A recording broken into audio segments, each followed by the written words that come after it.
Hey, so just want to give y'all a heads up. The hands that we will be going over today is the hands at a tournament that I played at the Thanksgiving Bash 2.0 at LKQ.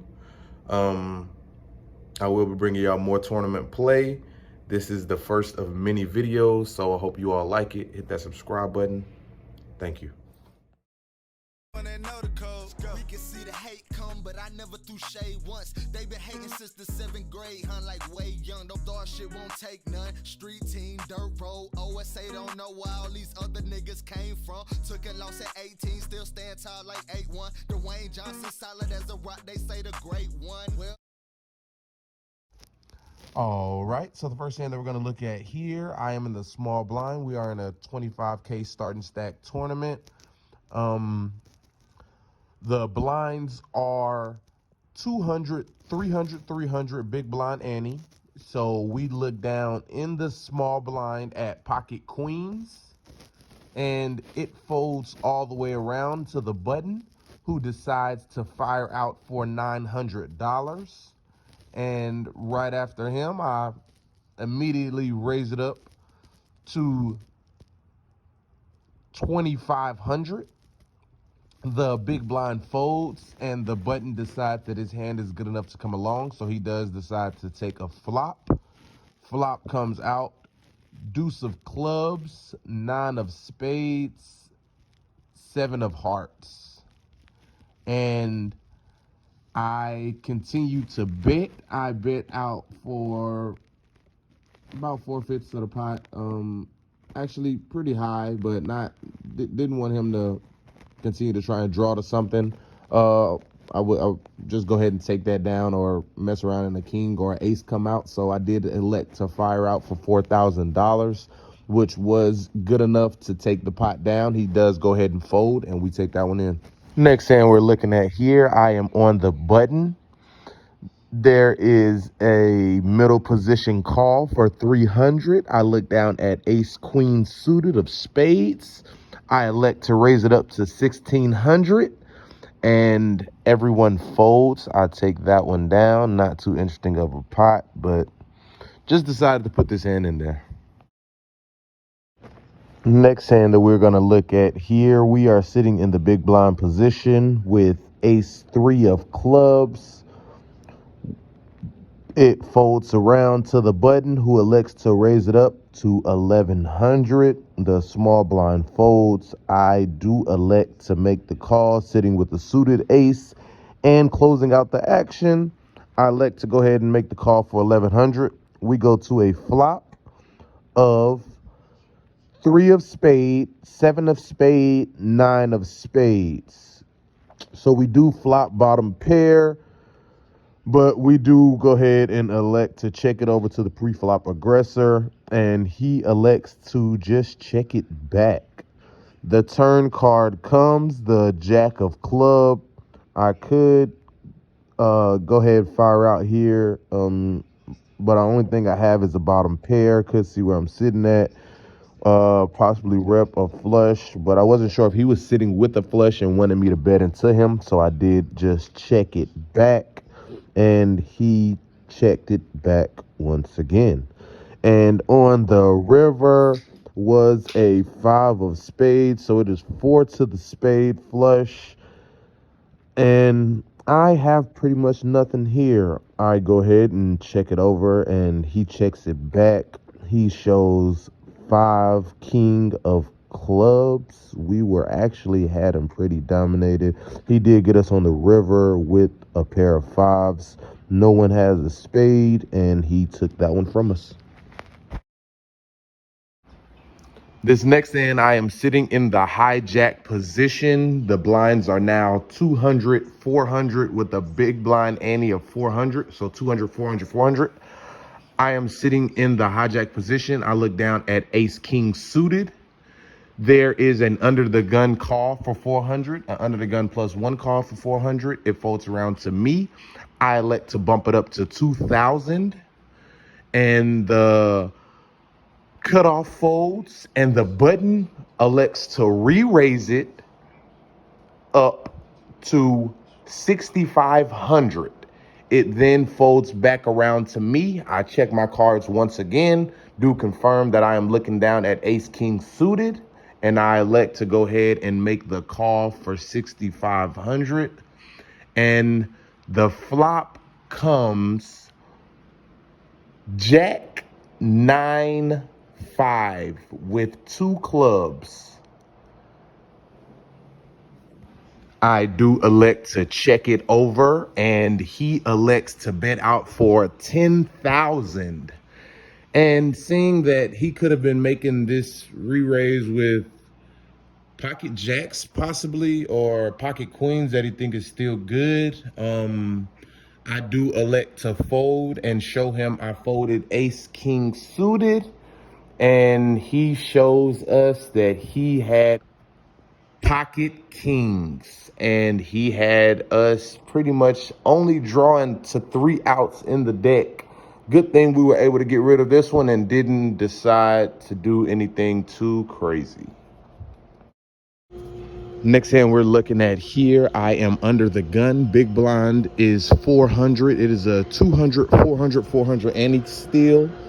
And I am under the gun. I do make the call for $400. Looking down at ace jack offsuit, it folds around to the small blind. The small blind makes the call. The big blind checks his option. We go to a flop. Flop comes out queen of diamond, 6 of spade, 2 of spade. Small blind checks, big blind checks. I also check. We go to a turn, which is the 2 of clubs. Check all the way around. Go to a river, which is the 6 of diamond. Checks all the way around. I let them know I have ace high. Ace high is good. Take it down. We go ahead and we take that in. The very next hand, we look down at ace jack offsuit. Once again, I am in the big blind. The under the gun +1 makes the call. Under the gun +2 makes the call. Cutoff makes the call, and the button makes the call. Small blind folds. It gives back to me, and I decide to bump it up to 2,500. And the under the gun +1 position makes the call. Everyone else folds. We go to a flop. Jack 10-4 with 2 diamonds, and I do elect to continue betting here for $2,500, and the under the gun +1 position elects to make the call. We go to a turn card. The turn card is the ace of clubs, so we do have top 2 pair at this time. We do elect to check our option over because we don't want to continue betting here and scare him off of any lower aces or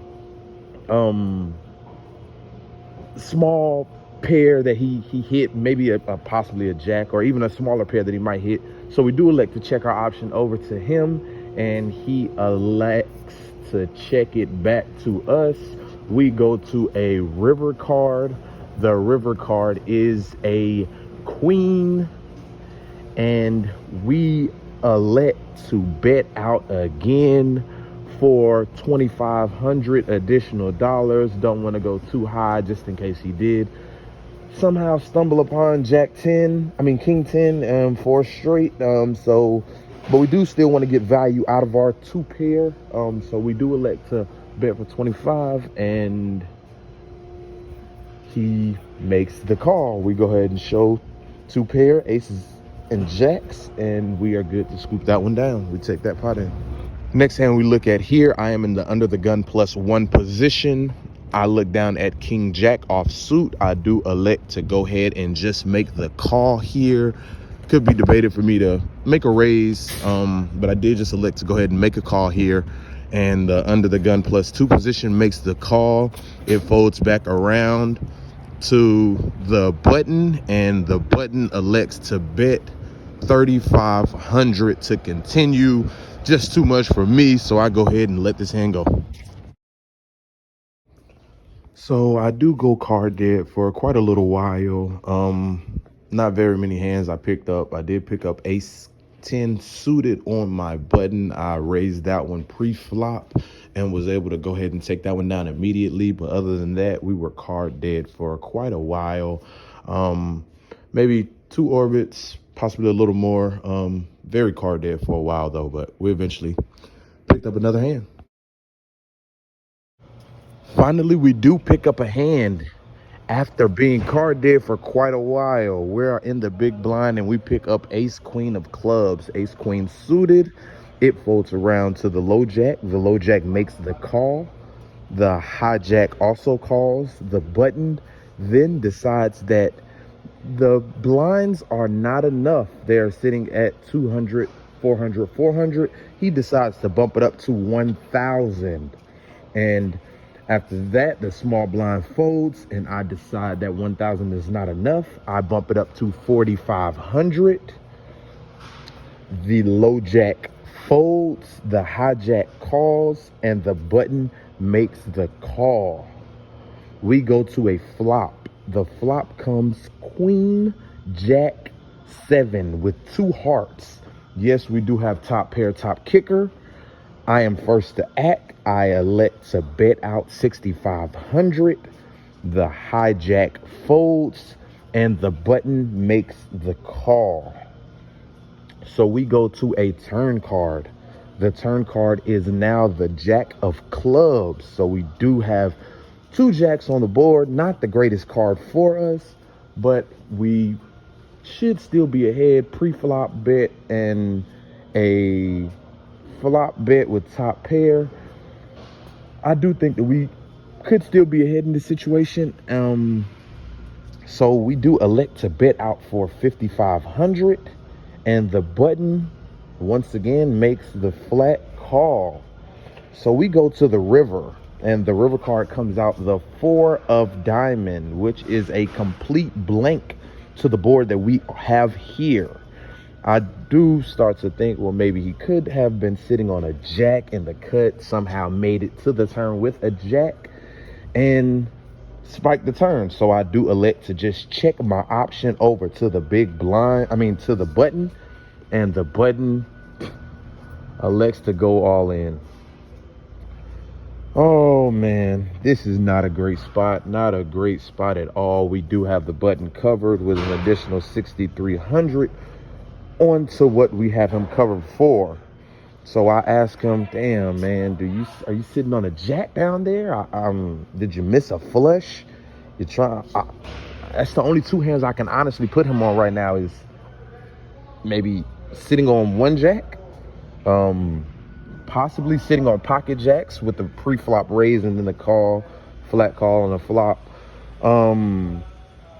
or he missed his flush draw and he's just trying to take over the chips that's out there. I am more of a cash game player. I do believe, thinking back on this hand, I should have made this fold, especially with it being in tournament. Chips are more valuable. Chips that are lost are more valuable than chips that are won in the tournament setting. Like I said, I am mainly a cash player. I do play tournaments, but it's not my main game. So I did elect to go ahead and make this call, and he shows me king jack offsuit. Ew. So that really put a damper on our tournament life. We have now back 6,300, and we just ended up giving those chips away. Not really giving them away. We set to, I believe we had queen 10 suited, shoved it in. King came on a flop. Somebody won with king 10 suited and got us out of there. I didn't have that hand on camera, but 5,300. Shit, CT man, what you sitting down there with a jack? You got a fucking jack. I know he do. I call. You got a jack, you good. Jack. How much? Nice man. I figured he had one. That's how we ended our tournament. Hopefully next time we can get a better run. I appreciate everybody for tuning in. Please hit that subscribe button, that like button, and we'll definitely have more hands and more content for you shortly. Thank you.